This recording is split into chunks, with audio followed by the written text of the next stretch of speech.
My brother accidentally sent me a voice note intended for our mom. When I played it, I heard him say, "He thinks we care. We're just using him till he's broke." My hands trembled as I replayed it again and again. By dawn, I was gone, and what I did next left them speechless. Can you imagine finding out your own family, the people you'd sacrificed everything for, saw you as nothing more than a walking ATM? Because 2 months ago, a single, accidental voice message ripped my world apart and exposed a betrayal so deep, I still can't believe it happened to me. Hey, I'm David. I'm 27. And if you told me 2 months ago that I'd be sitting here, reliving the moment my entire family got exposed by a voice message, I would have laughed.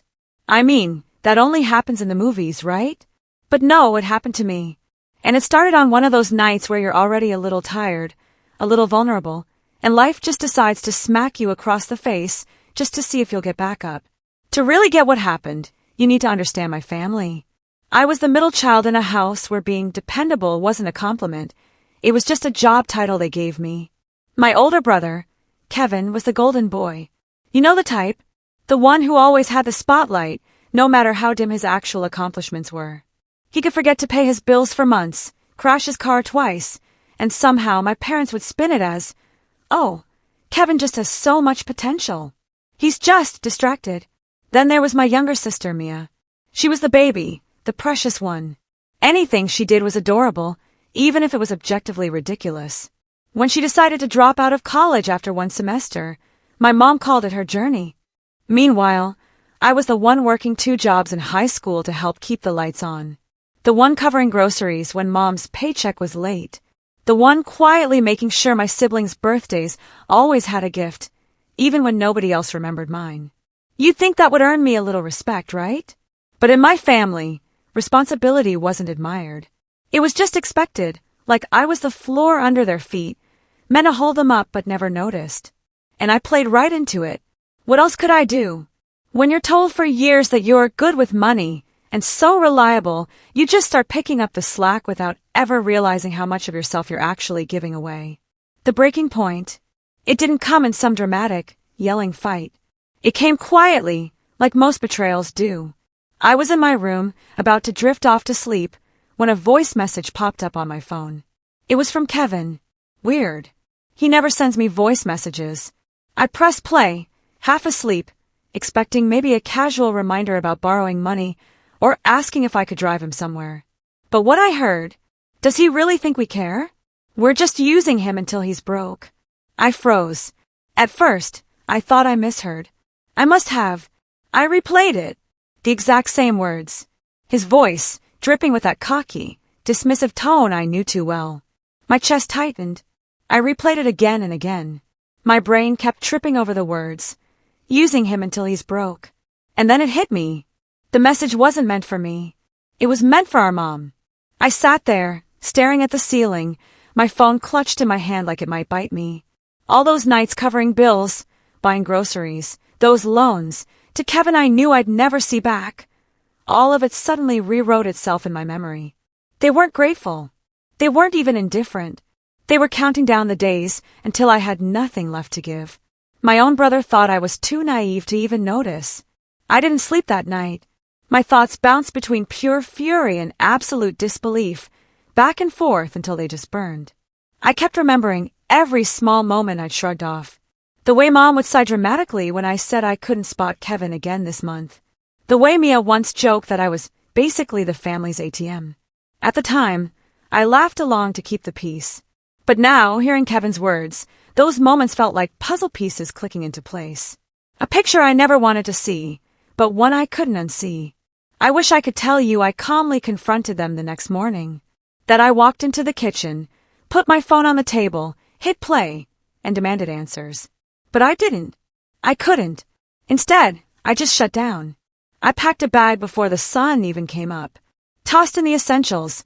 My laptop, a few shirts, my passport.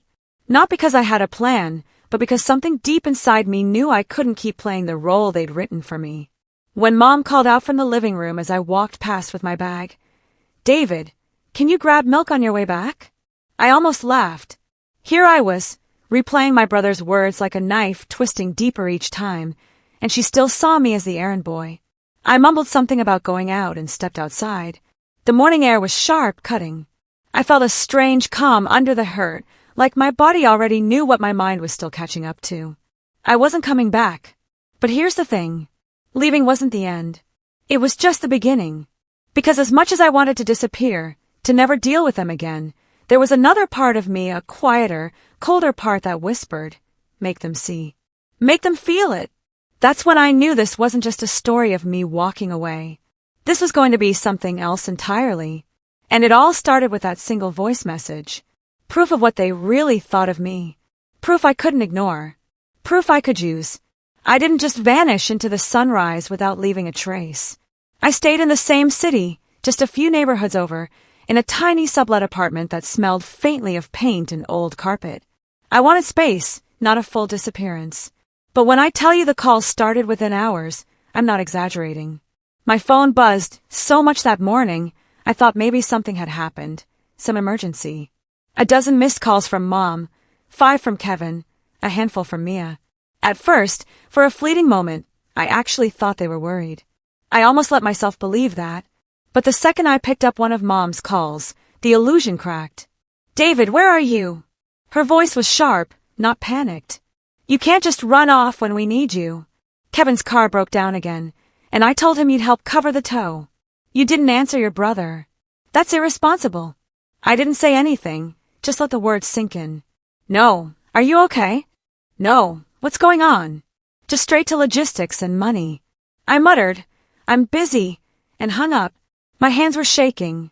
Not from fear, but from the brutal realization that everything I'd replayed in my head all night, it was real. They saw me as nothing more than the dependable wallet. The days that followed turned into an odd kind of performance. I stopped answering most of their calls, only picking up once every day or two. And every single time, without fail, it was some version of, David, can you? Or, David, we need you to. Mia wanted me to help her with her rent because she'd spent her paycheck on a shopping trip. Kevin wanted me to cover his overdue insurance. Mom said she needed help paying off a small credit card bill that, when I asked, turned out to be nearly $4,000. When I hesitated, she guilt-tripped me with lines like, Don't you care about your family? We've done so much for you. That line stuck with me. We've done so much for you. I kept replaying it in my head. What exactly had they done? Raised me? Sure. But love, real love, doesn't come with a tab. I thought about all the birthdays where my gifts were an afterthought, if they came at all. I thought about when I graduated high school, and Kevin got a brand new laptop for future college work, while I got a handshake and a used duffel bag. I thought about coming home exhausted after double shifts in college and Mom sighing, asking if I could drive Mia to her friend's party because she was too young to take the bus. All those little things I had buried started resurfacing like splinters, working their way out of my skin. And now, armed with Kevin's voice message, I couldn't ignore them anymore. The favoritism wasn't just in money either. Kevin was constantly bailed out. When he lost his job again, Mom blamed toxic bosses and said he just needed time to find himself. Meanwhile, when I mentioned maybe taking a week off after years of nonstop work, the response was immediate. A week? Who's going to help with bills while you're on vacation? Mia was treated like royalty.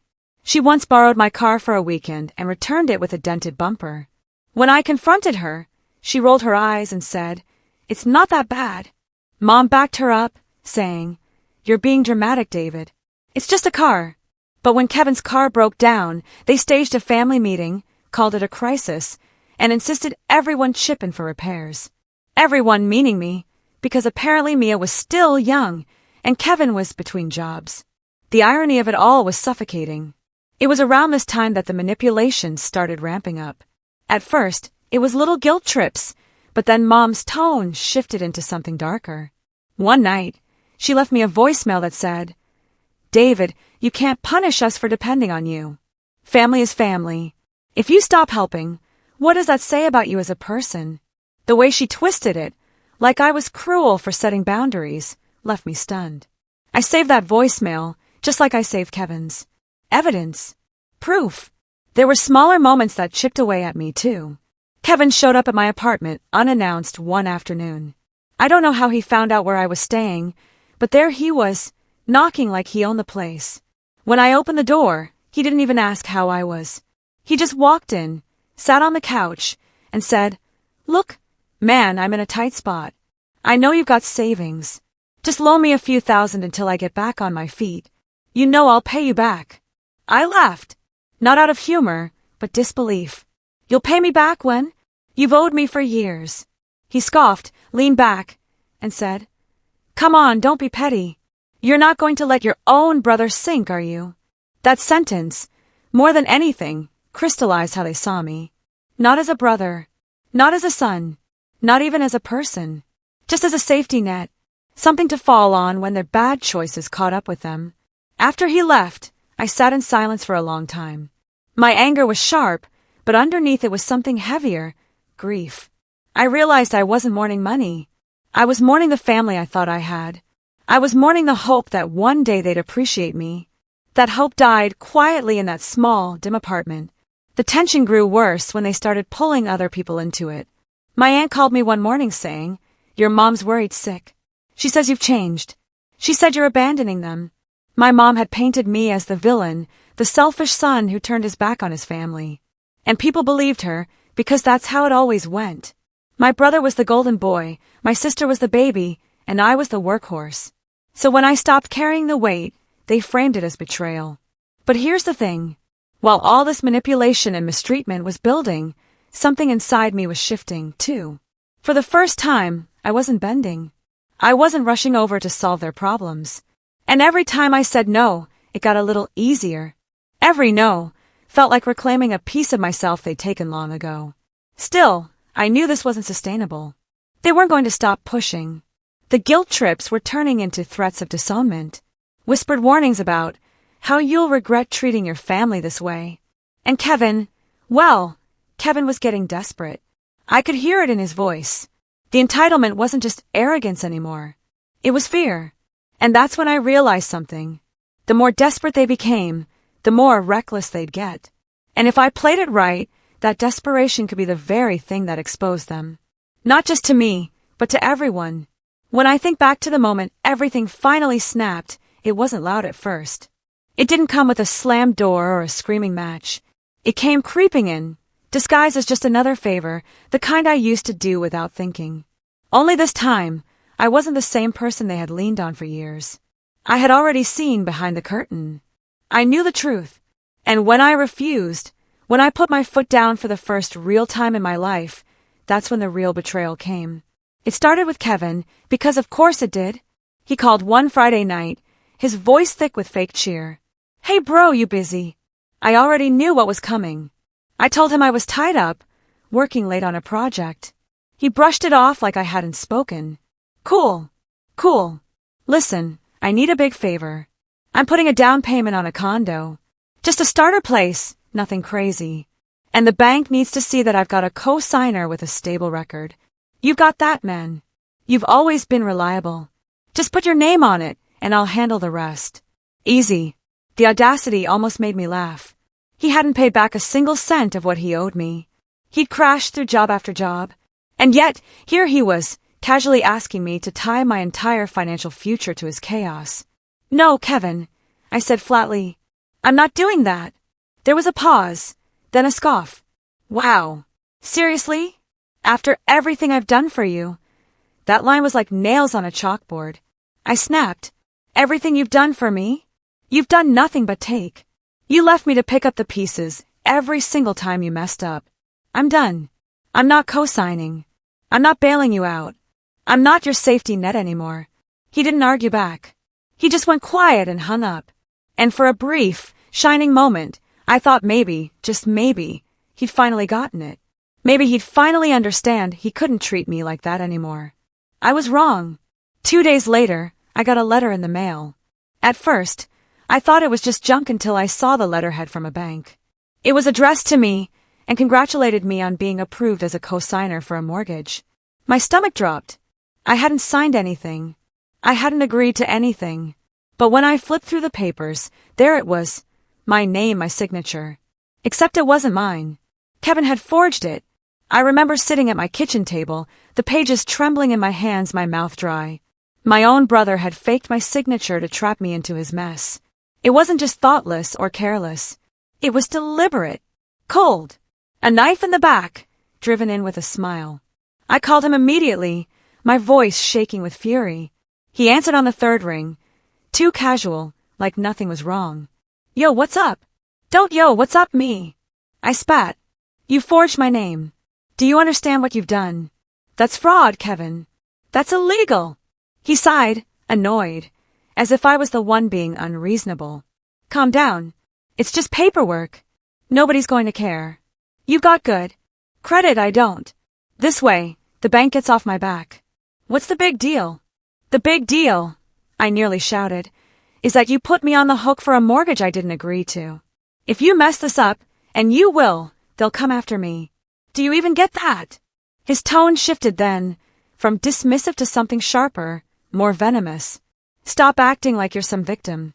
You've got savings, a good job, your own place. You'll be fine. We're family. Family helps family. Or are you too selfish to get that? Selfish. That word hit me harder than I expected. After years of emptying my pockets, covering their bills, buying groceries, paying application fees for my siblings' schools, selfish was the word he chose. The betrayal burned hotter than any insult could. I didn't even respond. I hung up, my whole body shaking. I sat there for hours, staring at those papers, feeling like the walls of my apartment were closing in. The air was heavy, suffocating. I wasn't just angry, I was heartbroken. It was one thing to be underappreciated. It was another thing entirely to be used so blatantly, to have my own brother break the law and drag my name into it without a shred of hesitation. And then came the second blow. Mom called me that evening. Her voice syrupy sweet in a way that immediately put me on edge. David, honey, Kevin told me you're upset. You can't take this so personally. He just needed a little help getting started. You know how hard the world is right now. Besides, what are brothers for? I couldn't believe it. She knew. She knew. And she was defending him. Do you understand what he did? I asked, my voice hoarse. He forged my signature. That's not a little help. That's fraud. That could ruin me. There was a pause, then her sigh. The same sigh she always used when she thought I was being dramatic. David, don't overreact. You've always had a flair for turning small things into big problems. Kevin is your brother. He wouldn't hurt you. If you really love this family, you'd let this go. My chest ached at those words. Let this go. As if this betrayal was just another inconvenience I was supposed to swallow. As if my love for them was supposed to mean letting them burn me alive. That night, I didn't sleep. I sat at my desk, the papers spread out in front of me, staring at my forged signature. Every line of ink felt like a slap across my face. And in the silence of my apartment, something inside me hardened. This wasn't just mistreatment anymore. This was war. The emotional turning point wasn't just the act itself. It was realizing how little my family thought of me. Not just Kevin, but Mom, too. The two people I had spent my life trying to please had shown me, crystal clear, that they saw me as nothing but a resource. A wallet with a pulse. A name to sign on dotted lines when they couldn't qualify. The next day, I got a call from Mia. I almost didn't pick up, but curiosity got the better of me. Hey, big brother, she chirped, too cheerful. So, Mom said you're being a little stubborn about the condo thing. I just wanted to say, don't be difficult.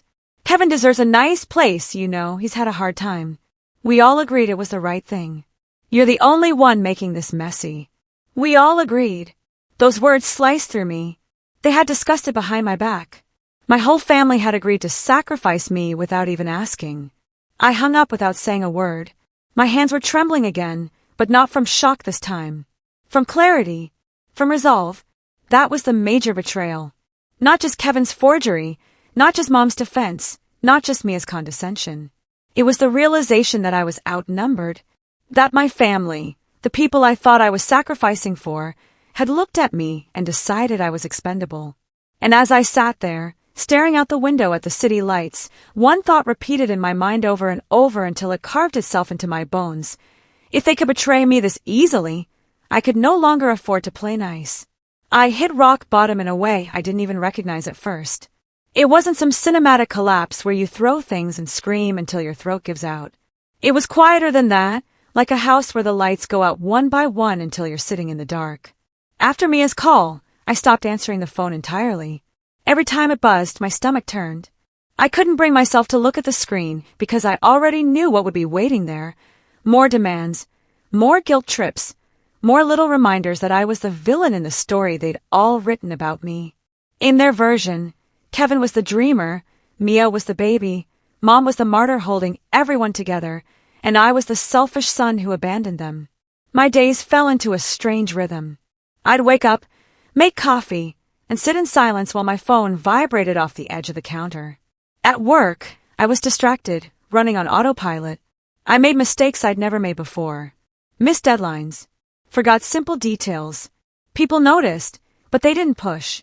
I'd always been the steady one, the reliable one.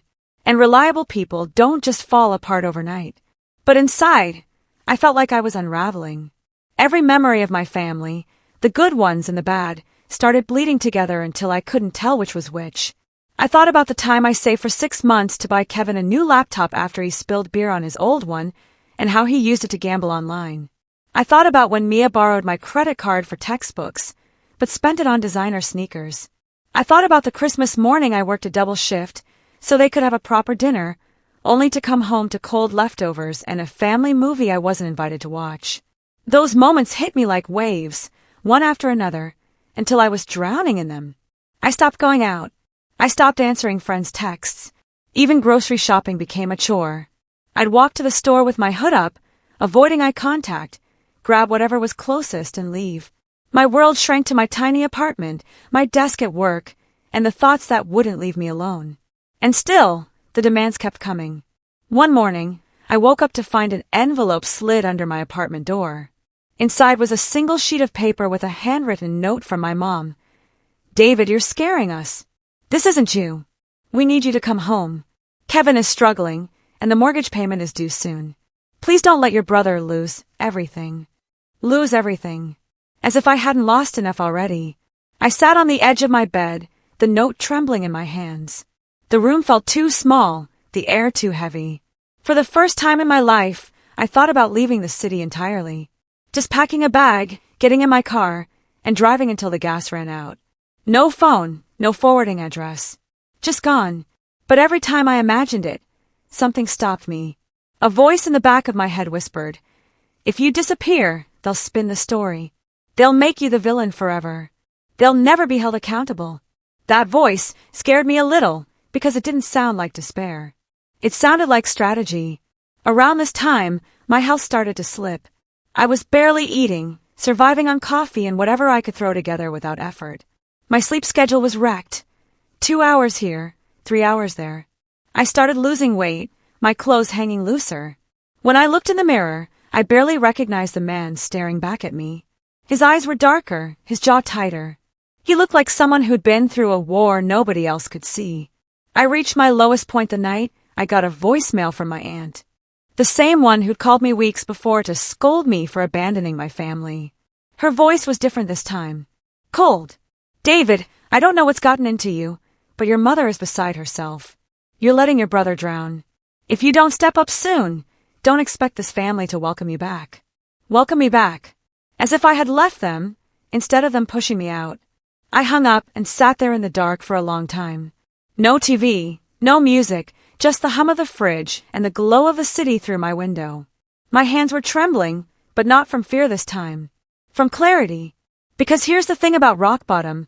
Once you hit it, the noise stops. The panic fades. All that's left is the truth. And the truth was this. I was never going to get the family I wanted. They were never going to wake up one morning and realize how wrong they'd been. They weren't going to apologize. They weren't going to change. That realization hurt more than anything Kevin or Mom had done. It felt like a death. But in that death, there was also freedom. If they were never going to change, then I didn't have to keep waiting. I didn't have to keep hoping. That night, I pulled out a notebook I hadn't touched in years. The cover was worn, the pages yellowing a little. I opened to the first blank page and started writing. Not a journal entry, not a rant, a plan. I wrote down every loan I'd ever given Kevin, every bill I'd paid for Mom, every time Mia had borrowed money or favors without paying me back. I made columns, dates, amounts, notes. My pen moved faster than I thought it would, memory after memory pouring out. It wasn't just numbers. It was evidence. A record of years of quiet sacrifices they'd taken for granted. Then I pulled up Kevin's voice message on my phone. I listened to it again, even though it hurt, and transcribed it word for word. Then I did the same with Mom's guilt-tripping voicemail. Line after line, I built a paper trail. Proof of how they saw me. Proof of what they'd done. For the first time in weeks, I felt something other than despair. I felt focus. I wasn't sure yet what I was going to do with all of it, but I knew one thing. I wasn't going to let them bury me under their mess anymore. If they wanted a villain in their story, I'd give them one. Only not the kind they expected. I still went to work every day. I still paid my own bills. On the surface, nothing had changed. But inside, everything was different. I stopped answering their calls altogether. I stopped opening their letters. I let the guilt trips pile up in my voicemail like snowdrifts. And every night I sat at my desk under the dim glow of a cheap lamp, adding more to my notebook. More details, more connections, more leverage. They thought I was breaking down. In a way, I was. But what they didn't see was that while I was breaking down, I was also building something. Rock bottom wasn't the end. It was the basement of a house I was about to rebuild on my own terms. And somewhere in the back of my mind, a new thought started forming. Quiet, patient, dangerous. What if I could make them see? What if I could make them feel it? When you've been at the bottom long enough, the first step upward feels almost unreal. At first, I didn't even recognize it as progress. I thought maybe I was just distracting myself, numbing the pain by throwing myself into work and small routines. But slowly, piece by piece, I started to realize I wasn't just surviving anymore. I was changing. It began with small victories. At work, I forced myself to focus again. Those missed deadlines and half-finished projects had been hanging over me, making me feel like I was slipping in every direction. So I made a rule. No family calls, no distractions. My phone stayed face down on my desk, on silent. And with that simple boundary, I noticed something incredible. I got things done. My boss noticed, too. After a few weeks of consistent effort, he pulled me aside and said, "David, whatever you've been doing, keep it up. The quality of your work lately has been excellent." It felt good. More than good. It felt validating. For so long, my worth had been measured by how much I could sacrifice for other people. To have someone notice my effort for what it was, without strings attached, it lit something inside me I didn't realize I'd been missing. From there, momentum started to build. I took on a bigger project at work, something I might have hesitated to do before because I was always bracing for the next family crisis to derail me. But this time I leaned in. I stayed late, not because I was covering someone else's mess, but because I wanted to. And when the project launched successfully, my name was right there in the credit list. For once, the recognition was mine. With work stabilizing, I started looking at my finances. 4 years, my bank account had been a revolving door. Money came in, money went out, usually to cover someone else's emergency. Now that I wasn't bleeding cash into Kevin's endless debts or Mia's just this once requests, I realized I actually had breathing room. I paid off my remaining credit card balance within 2 months. I started putting money into savings. Watching that number grow, little by little, was like watching a shield form around me. Each deposit wasn't just money. It was security. It was proof I could stand on my own. The biggest shift, though, wasn't external. It was internal. I started running again. Back in college, I used to run in the mornings to clear my head, but I'd stopped when life got too heavy. One morning, after another night of sitting at my desk scribbling in my notebook, I laced up my old sneakers and just went. The air was cold, my lungs burned, and I felt out of shape. But when I came back, drenched in sweat, I felt alive. The next day, I went again. And again. Running became my ritual, my way of reminding myself that forward motion was possible even when it hurt. And slowly, as my body grew stronger, so did my mind. The fog I'd been living under started to lift. I slept better. I ate better. I looked in the mirror, and for the first time in years, I didn't just see the tired, hollow man who carried everyone else's burdens. I saw someone sharper. Someone rebuilding. Meanwhile, my family kept trying to reel me back in. The calls didn't stop, but I didn't answer. They left messages that shifted in tone like a pendulum, one day guilt, the next anger, the next false sweetness. Kevin even texted me a photo of the condo saying, "You'd love it here, man. We could split it." I didn't respond. Each silence was a declaration. I was no longer theirs to use. What they didn't know was that while I was ignoring them, I was also preparing. My notebook had grown thick with entries by now. I had every debt logged, every voicemail transcribed, every forgery noted. It wasn't just therapy anymore. It was a dossier. And with each passing week, the idea of using it stopped being a fantasy and started feeling like inevitability. But before any revenge, I needed to rise. I needed to get to a place where I wasn't just surviving them, but thriving in spite of them. That opportunity came sooner than I expected. My boss approached me with a new role, a promotion. More responsibility, yes, but also a significant raise. When he offered it, he said, "You've shown leadership potential. You don't just fix problems, you anticipate them." That's rare. I nearly laughed out loud. Fixing problems was second nature to me. I'd been doing it for my family my whole life. But this time, it was working for me, not against me. With the promotion came more income, and I didn't waste it. I upgraded my apartment to a slightly bigger one, with sunlight streaming through the windows and a kitchen that actually made me want to cook. I bought furniture that was mine, not hand-me-downs. For the first time, my space felt like it belonged to me. Not borrowed, not temporary, not something I had to apologize for. Friends I'd neglected started noticing the change, too.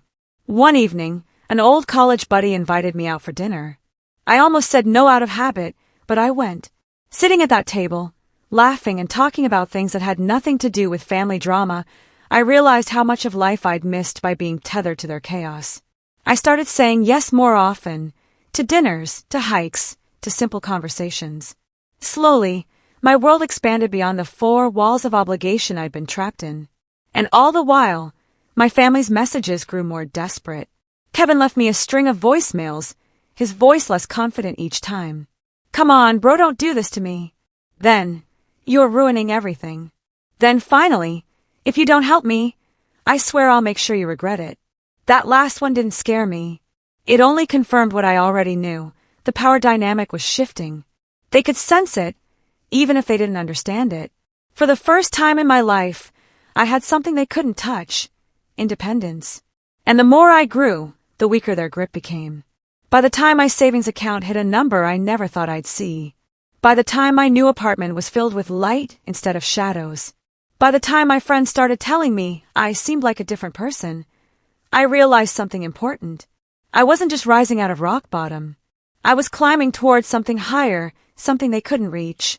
And in that height, in that clarity, the idea of revenge stopped being an abstract dream. It became a plan. Because while I was growing stronger, they were growing weaker. And one day soon, I was going to make sure the entire family saw the truth I'd been carrying in silence for years. I learned quickly that revenge isn't a burst of righteous fury. It's research, logistics, timing, and patience. After the promotion and the savings and the runs that cleared my head, I started treating this like a job.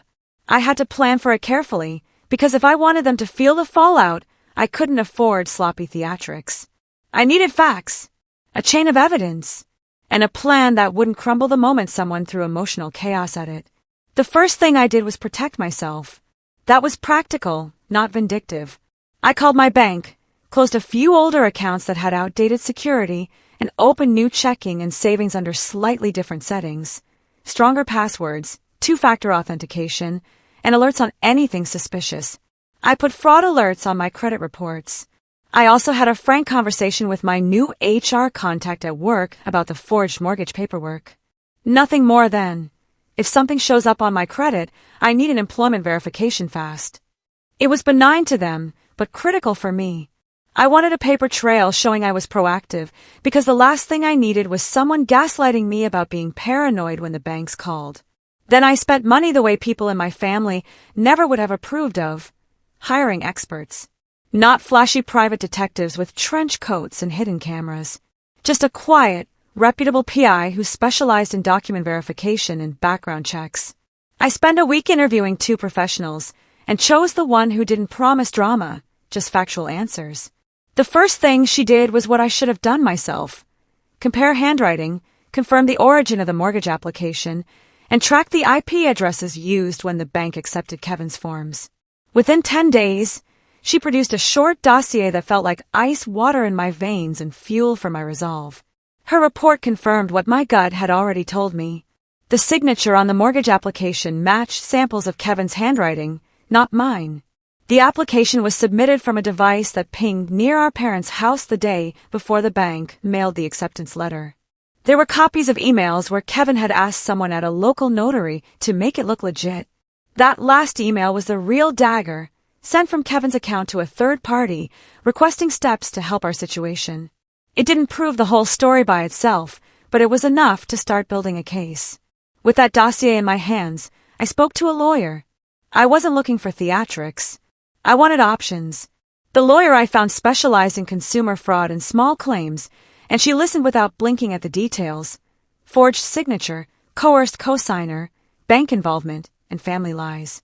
She recommended filing a criminal complaint for forgery and identity fraud, and simultaneously sending a cease and desist to Kevin and anyone trying to collect on that mortgage from me. She explained the process in plain, useful terms: evidence, official filings, protective steps to freeze liability, and a plan to bring the bank into the fold as a partner in the investigation, not an adversary. Her tone was businesslike, which I liked. Revenge disguised as legality, clean, annoying, and final.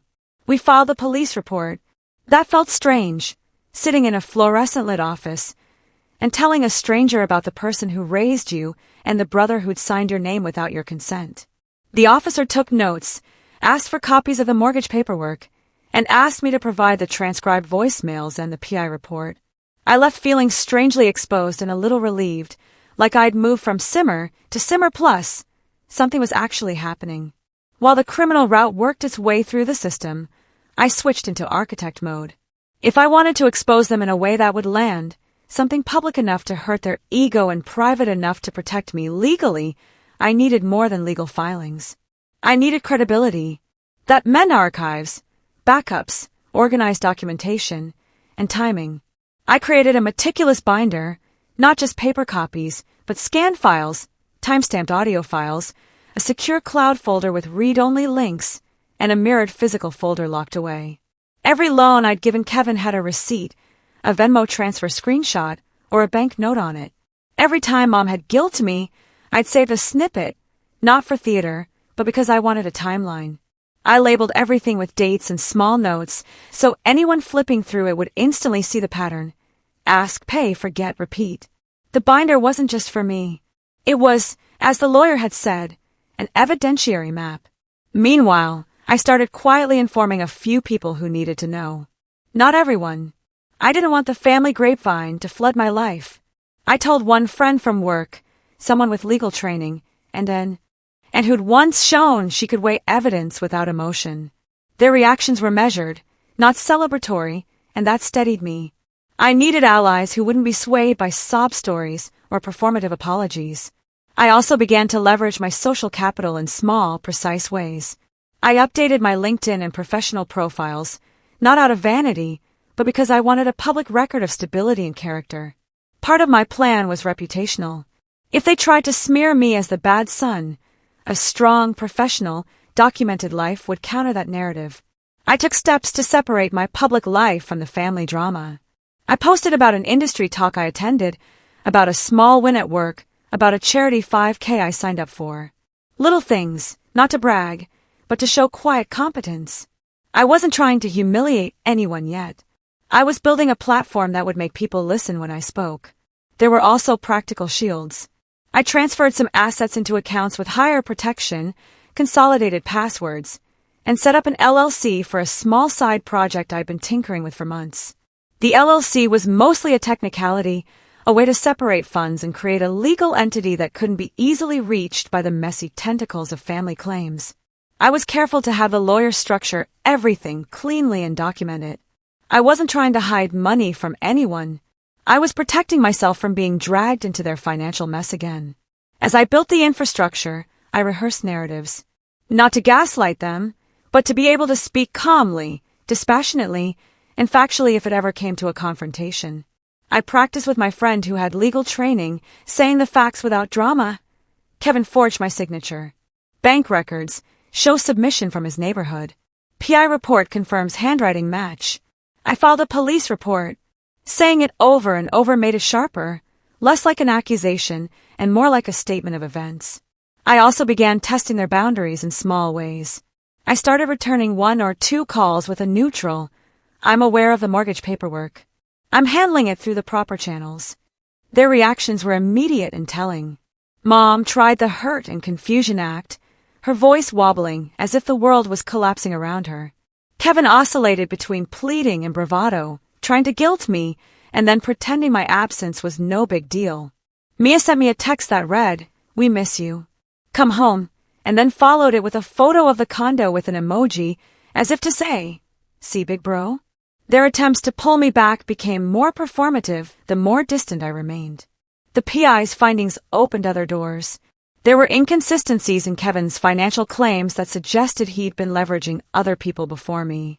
Old rental agreements with someone else's name forged on them. Small loans where the signatures looked copied. A pattern of taking advantage of people who trusted him. That sobered me. This wasn't a one-off act of desperation. This was a pattern. The thought of how long this had been going on, how many lives it might have affected, made me angrier than I'd expected, and also steadied my resolve to see it through. Soon, the bank contacted me. They said they were reviewing an internal matter and asked if I could come in to speak with their investigations unit. I went. The bank rep was professional. His face was a map of corporate neutrality. He confirmed they had flagged a suspicious account submission and that my police report had helped prioritize their review. He couldn't promise anything, but he did say, "We take this seriously. If the forged documents are confirmed, we can reverse the approval and pursue recovery." That phrase, "reverse the approval," was the sound of a hammer in my chest. It meant Kevin could lose the condo deal. It meant his bragging pictures might go away. I also set a trap of sorts, ethically and carefully. I kept communicating, but only in ways that would generate records. If Kevin texted begging for cash, I replied by text asking for receipts and timelines. If Mom called, I followed up with a short email summarizing the call. Record. Document. Timestamp. The lawyer had been clear. Vague emotional appeals don't hold up in court. Facts do. The more I made them rely on text and email, the clearer the pattern became. All of this work, the PI, the lawyer, the bank conversations, the LLC, the financial moves, required money and energy. I spent both, but I stopped feeling like I was throwing resources into a black hole. Each expense was an investment in safety and leverage. Where once their voices could drown me, now I had standing and structure. I had, for the first time in my life, true options. And then came the moment that made the plan taste real. A cousin's wedding invitation arrived in the mail. It was for next month, scheduled at the same family hall where we'd had birthdays and holidays, the place full of our history. The invitation had that tone that families use to hint at unity, big smiles, big toasts, maybe even a group photo. In the corner, someone had scrolled an extra note. Family will be celebrating Kevin's new place. Hope you can make it. The casualness of it stung. They were already preparing the applause. I folded the invitation and put it on my desk, with the binder on top of it. The binder felt heavier than it had before. That night, as I lay in bed, the city hum outside. I mapped out how the wedding scene could unfold. I imagined Kevin bragging about the condo at the reception. I imagined Mom rising in the middle of the crowd to give a teary toast about family and sacrifice. I imagined guests clapping while I sat with the binder under the table, files that could prick the whole balloon. Everything in me wanted to storm in and scatter the proof in a dramatic flourish. Part of the old me pictured vindication as a single, glorious moment. A microphone snatched. A speech interrupted. The truth screamed across the room. But I'd learned not to confuse drama with effectiveness. If I wanted lasting impact, I couldn't rely on a single moment of catharsis. The lawyer had reminded me multiple times. You want this to stick. You want consequences that are recorded and irreversible. So, I kept my plan quiet. I let the binder wait. I let the bank continue its internal review. I let the police handle their side. I waited for the right combination of official confirmation and public moment so that when I revealed the truth, it would be backed by documents, legal weight, and witnesses who could corroborate the facts. And then 3 days before the wedding, everything changed in a way I hadn't expected. I got a text from my Aunt Leah, the one who'd always been practical, the one who could, if she chose, tip the family scales. Her message was short. We need to talk. Please come over tonight. It's about Kevin. My heart did that ridiculous double beat thing it does in those movies right before the climax. A conversation with Aunt Leah could be dangerous if she'd taken their side. Or it could be an opportunity if she'd seen something. I looked at the invitation on my desk, then at the binder, then at the laptop where bank emails sat unread. For a moment, I almost closed everything down, deleted files out of fear. Then I remembered the notebook, the PI's report, the lawyer's steady voice telling me not to panic, and I grabbed my coat. I didn't know if I was walking into a setup or a surrender. I only knew that the next move, the one I was about to make by going to that house, could tip everything. I shut the door behind me, the winter air hitting my face like a promise, and walked toward whatever came next. The walk to Aunt Leah's house felt like walking into a courtroom. I wasn't sure whether I was the defendant or the plaintiff, whether she'd open the door with a casserole and warm eyes, or with arms crossed in a lecture about family loyalty. When she opened the door, she looked smaller than I remembered. The bright laugh, lines at the corners of her mouth, softened by worry. She hugged me quick and careful, like she was testing whether I'd break if she held on too long. Then she stepped back and invited me in without the usual small talk. That in itself was a sign. Aunt Leah wasn't one for drama. She was one for quiet decisions. We sat in her kitchen at that old table where I'd eaten too many undercooked pancakes as a kid. She poured tea, and then waited until the kettle had cooled enough for me to take a sip. "We need to be careful," she said, finally looking me in the eye. "I don't want to be the reason this explodes, but things have been off."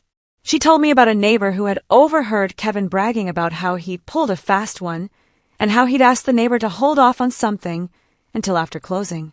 She told me she'd seen receipts and bank notifications that didn't match the story the family was telling.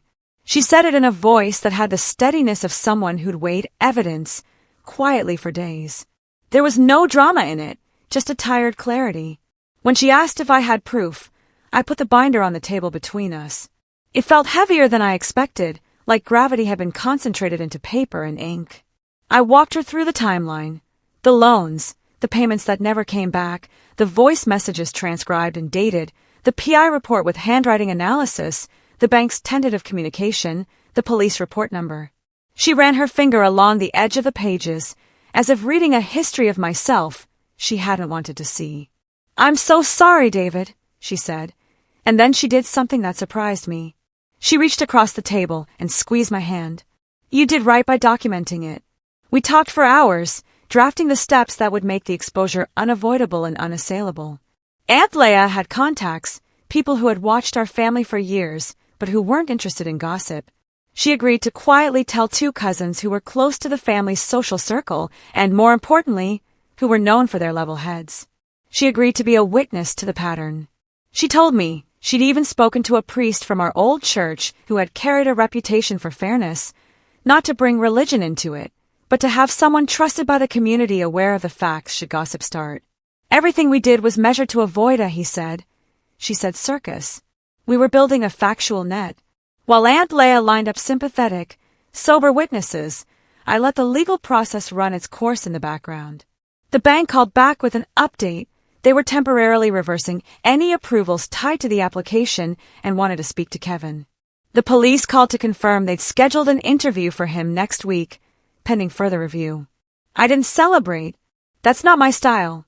I marked dates in my calendar, double-checked the copies in the binder, and made sure everything was accessible in the cloud in case I needed to share it quickly and securely. But I also knew something important. Legal steps and quietly telling the right relatives would probably not be enough to make them feel the consequences. Some people change because the law tells them to. Others change only when the mirror is held up in public and they see their reflection clearly. My family, as we'd learned, loved the theater of public praise. Kevin more than anyone. If I wanted to hit him where it hurt, the stage that mattered was not the courtroom, but the one where applause and respect were handed out freely, a family event.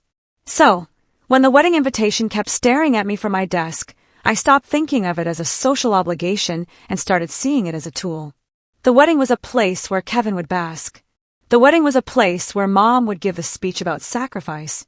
The wedding was a room full of people who trusted my family's narrative because they'd been fed it for years. Expose the truth there, right after the speech, and the shockwave would travel to places a police report alone couldn't reach. People who'd never listened to evidence might listen to a well-documented public reveal. I planned it with the same meticulousness I'd used for everything else. Aunt Leia agreed to sit with me at the reception table. 2 cousins would be discreetly instructed to ask for a quick word with the DJ, not to interrupt the program, but to create a moment when I could be at the microphone without being disruptive. I practiced what I would say until the words were clear and unemotional. No shrieking accusations. No theatrical flourishes. Just facts, read calmly and deliberately, backed by documentation and corroboration. That was the point, to make the truth feel inevitable, not vindictive. On the morning of the wedding, the house hummed with familiar chaos. Plates being wrapped, an aunt fretting over a dress, my phone buzzing with messages I ignored. I felt oddly detached as I dressed. A button shirt, not a suit. Jeans replaced by slacks I hadn't worn in months. I kept a small satchel with the essentials. My phone, the binder's most critical pages in a slim folder, a list of contacts for the bank investigator and the police, and a note with a sequence of events I intended to read. I said nothing to Mom. Kevin texted a string of celebratory emojis with a photo of the condo. Again, I didn't respond. Silence had become its own language. At the venue, the hall smelled like candles and lemon cleaner. People hugged, clinked glasses, and smiled in ways that made my skin feel prickly because those smiles were built on assumptions that I knew were false. The family table sat near the front. Mom looked radiant, the kind of eyes glossed with pride look she wore when someone else in the family got applause. Kevin moved through the room like he owned it, handing out forced congratulations and leaning into people's compliments. My heart thudded hard in my chest when I saw him laugh, not from fear so much as a cold, focused anger. He had built an image on my name. The ceremony passed. The toast segment began with the usual mini eulogies about family values. As expected, Mom stood eventually. She cleared her throat, smiled, and started into that familiar cadence. We're so proud of Kevin. He's always been a dreamer. When he told us about the condo, I knew he was ready. Families step up for each other. She went on about sacrifice and support. Applause followed, warm and loud, the kind that confirms a story everyone wants to be true. That's when the plan moved like a well-oiled machine. Aunt Leia gave a signal, a gentle tug on my sleeve. 2 cousins intercepted the DJ with a whispered word and a nod. The DJ, a sensible man who'd worked long enough to know when to be flexible, cued a gentle transition.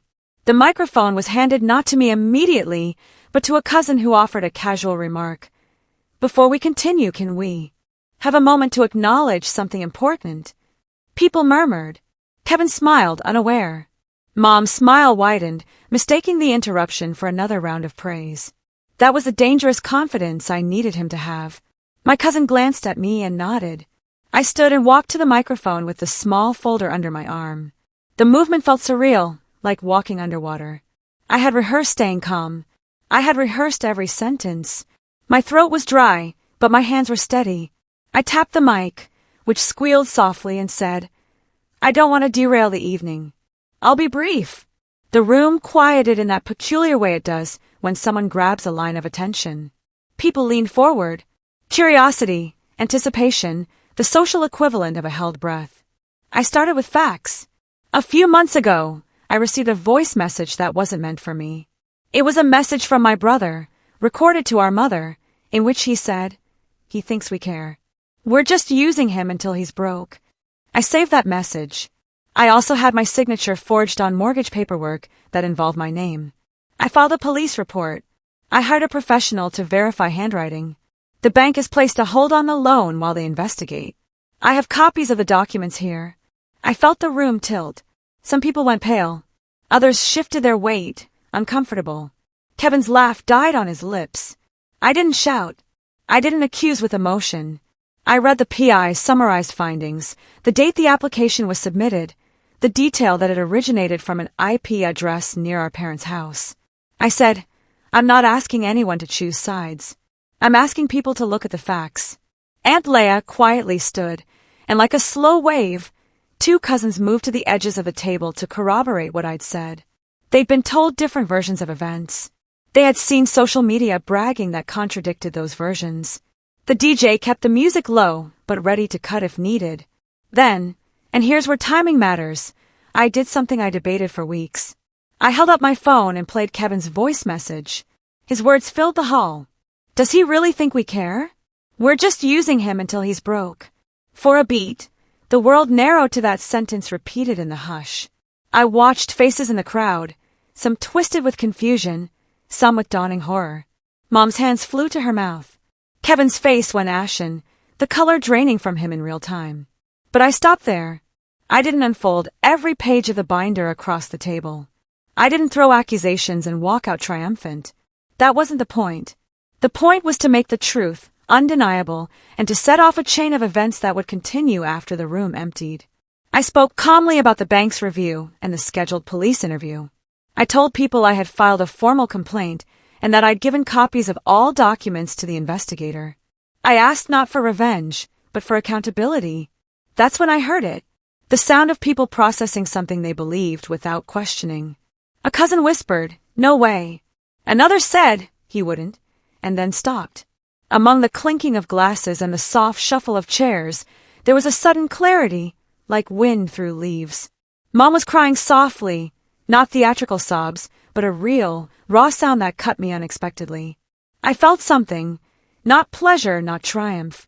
An odd, quiet satisfaction that the truth was unspooling, not the giddy glee I had imagined in those darker hours. Kevin rose then, the way someone does when they're planning to argue. His voice was edged with the rehearsed outrage I'd heard before. "David, you can't do this here," he said. "You're tearing our family apart." He stepped forward, eyes wild, expecting to rally the room. Instead, he was met with faces that were no longer reflexively on his side. Some guests avoided eye contact.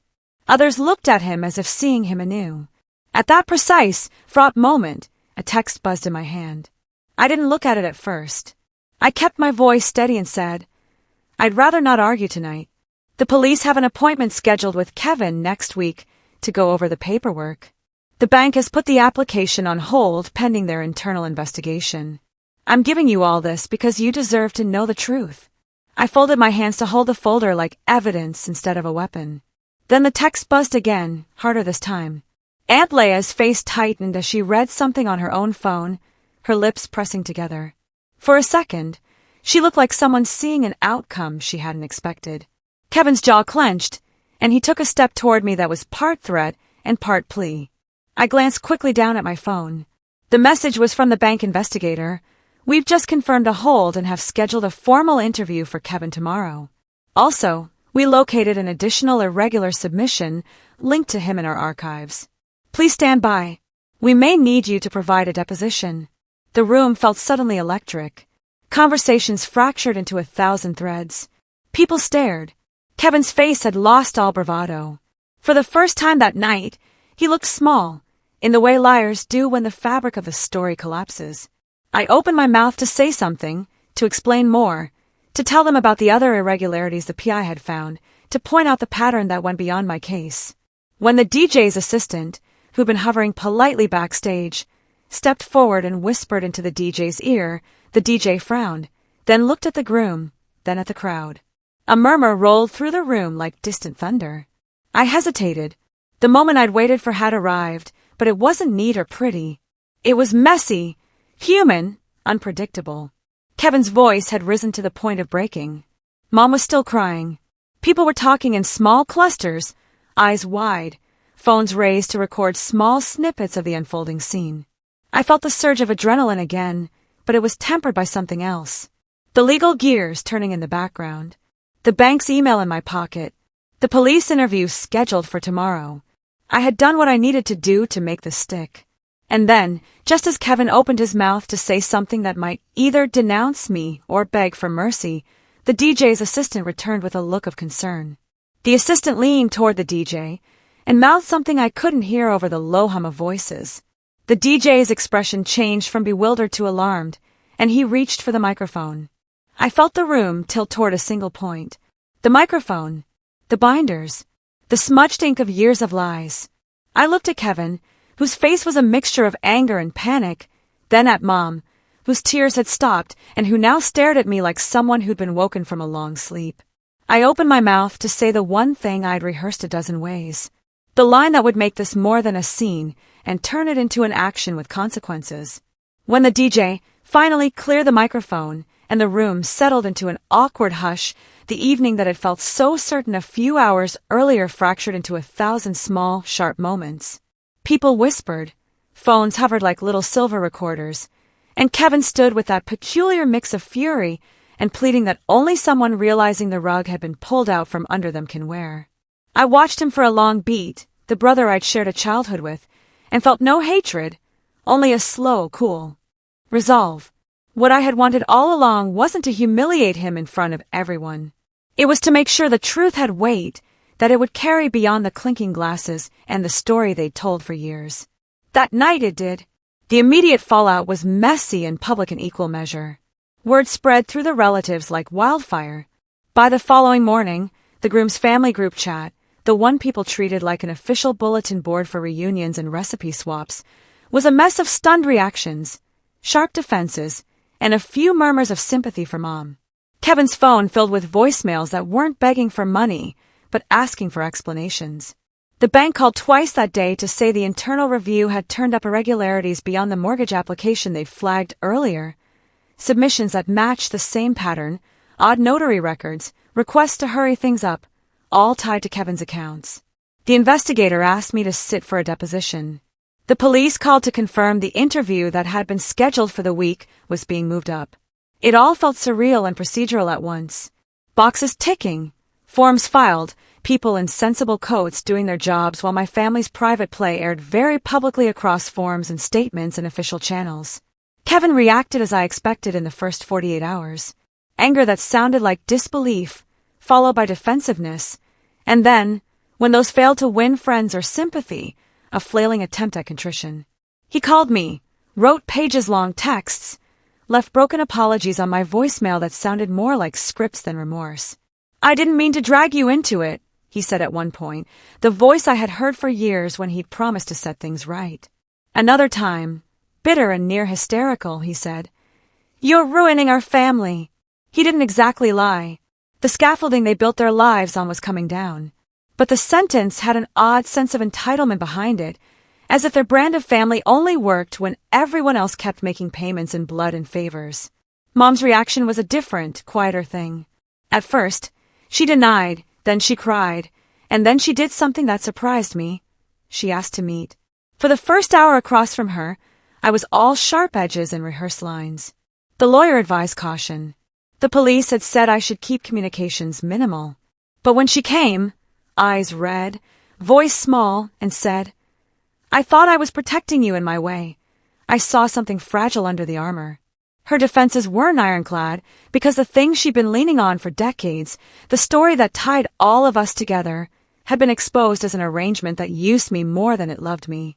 She tried to explain choices away with tired phrases. "We were trying to keep the family together. We didn't know it would hurt you this much." And sometimes those words read like excuses. Other times, they read like a woman who had learned how to survive in the only way she'd ever been shown.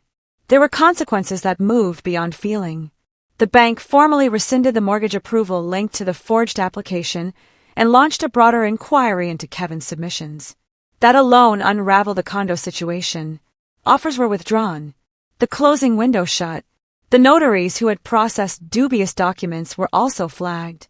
Criminal investigators took statements from neighbors who recalled Kevin's braggadocio, from Aunt Leah, who had quietly collected her own notes, and from a couple of cousins who admitted later that they'd heard things that made them uneasy but had chalked it up to family drama. Eventually, Kevin was formally charged with forging signatures and attempted fraud. It wasn't immediate. The wheels of a system grind methodically, but it was inexorable. For a man who had always leaned on the idea that charm and connections could solve anything, the law introduced a new variable he hadn't budgeted for. The social consequences were sharper and faster. People who had once greeted him with open arms pulled back. Invitations that had been automatic started coming with hesitations. Some of our relatives spoke privately and then publicly, in the awkward, halting way families do when they're trying to reconcile affection with facts. A few friends of the family, those who'd earlier given him the benefit of the doubt, called after the police report to say they were sorry and had been misled. Others, predictably, chose sides. A couple of aunts doubled down on loving Kevin and tried to frame the whole thing as a misunderstanding, while an uncle who'd always admired my practical nature reached out privately to say he believed the facts and that the family needed to reckon honestly. Mia was the most unexpected. She called the week after the wedding, voice small on the phone. The bravado she'd carried since high school replaced with a trembling vulnerability I'd rarely heard. "I didn't know," she said simply. "I didn't ask." It was a short call. She told me she felt stupid for not noticing, for being insulated in a way that made her blind. She said she was ashamed. It wasn't an apology that erased years of taking my help for granted, but it was a crack. And cracks let light in. We didn't fix everything in a single conversation, but she started coming by, sometimes with coffee, sometimes awkwardly offering to help with groceries. She didn't have to earn my trust overnight. I had to see whether she could be consistent. She was. Over months, she transformed into someone quieter, more aware, the entitlement dissipating into something like adult accountability. That change meant more to me than public vindication. I won't pretend I relished the pain my family felt. There's a narrow, ugly pleasure in seeing an abuser startled, but I'd long ago moved beyond wanting to hurt for the sake of hurt. My aim was restitution and, if possible, a recalibration of the balance. The legal route yielded paperwork and eventually a court hearing. Kevin pleaded guilty to a reduced charge. After negotiation, he avoided the worst penalties because his legal counsel argued for mitigating circumstances, and because the local judge, who'd seen destructive family entanglements before, offered a sentence focused on restitution, supervised probation, and mandatory financial counseling. The court ordered him to repay what could be identified as money taken under false pretenses and to perform community service. It wasn't a tidy punishment fit for the years of quiet taking, but it was a tangible acknowledgement that his actions had legal and social costs. Mom agreed to enter family counseling for reasons she framed as wanting to fix things. Whether that was a sincere move toward change or a strategy to salvage relationships was something we navigated in the months that followed. She showed up for a lot of sessions, sometimes defensive, sometimes genuinely reflective. Counseling didn't magically heal years of imbalance, but it did give us tools, ways to talk about needs without weaponizing guilt, ways to ask for help that were reciprocal rather than extractive. I learned boundaries that felt new and firm, and she learned that love without expectation of constant sacrifice can still exist. We didn't become a perfect family. We became, slowly, a family learning a different language. On a practical level, I recovered the immediate threat to my credit, the bank's reversal, and the police involvement. Meant the forged application was voided, and the credit institutions placed protective notations on my files. The bureaucratic process took weeks, then months, with forms and follow-ups, but it ended with my finances intact and an official record that matched my lived reality. The LLC structure I'd set up and the accounts I'd hardened were untouched and, more importantly, legally separate. A protective wall I'd built from fear and foresight that proved its value. And for me personally, the fallout delivered something I hadn't allowed myself to hope for: ownership. Not in the petty material sense, but in the quiet, resolute kind. I kept my job and grew into a leadership role I hadn't imagined before the whole thing started. The promotion translated into a small but meaningful move, a modest house with a tiny yard that required no borrowed permission to plant a tree. I signed the papers for that place with my hands steady and no shadow of a forged signature lurking in the file. I planted a sapling in the front yard the first weekend after I moved in. A small act that felt like the opposite of being taken from. It felt like giving myself room to grow. There were losses. Some relatives didn't come around. A few never spoke to me again, choosing instead to preserve their version of the family myth. That hurt in ways I didn't expect. Betrayal cuts new wounds, even when you're the one who avoided the blade. Weddings without certain cousins felt emptier for a time. Holiday meals felt odd and tentative for the first few seasons. But those were trade-offs I was willing to make for the clarity I'd gained. Living inside someone else's expectation is exhausting. Living under your own rules is demanding in different ways, but it's honest. One striking consequence was how people outside my family reacted. Friends who'd watched me through the collapse reached out in steady, surprising ways. An old college buddy helped me refinance an emergency fund into a small investment account and taught me the basics of diversification. My boss publicly commended my ability to lead through stress, and the team I ran responded with work and loyalty that felt like a new kind of family. Chosen, dependable, reciprocal. Aunt Leia became, in a quiet sense, the family's moral backbone. Her steady presence at the courthouse and in the counseling sessions was a reminder that some relationships withstand truth. Months after the court date, Kevin knocked on my door. He looked older, not just from the legal stress, but from a kind of weary humility that had not been there before. "I messed up," he said simply. His apology was halting, and not the kind that rewired history. He'd enrolled in financial classes as part of his sentence, taken odd jobs to begin paying restitution, and started seeing a counselor for reasons that felt like they were finally his, not ours. Whether his change would hold was unknown. Whether I'd let him back in fully was another decision I would make slowly and on my terms. I told him what I felt. That trust is not rebuilt in a single conversation. That accountability had a cost, and that I'd accept gradual, consistent proof of change. He accepted that, and we shook hands. A small truce, not a reunion. The last real fallout was quieter, almost domestic. With the legal paperwork filed and the bank's final word sent to my lawyer, I took the binder and archived it. I kept digital copies in a secured folder, of course, but the physical weight of all those pages, years of evidence, voicemails transcribed, receipts, notes, I slipped into a box and placed on a high shelf.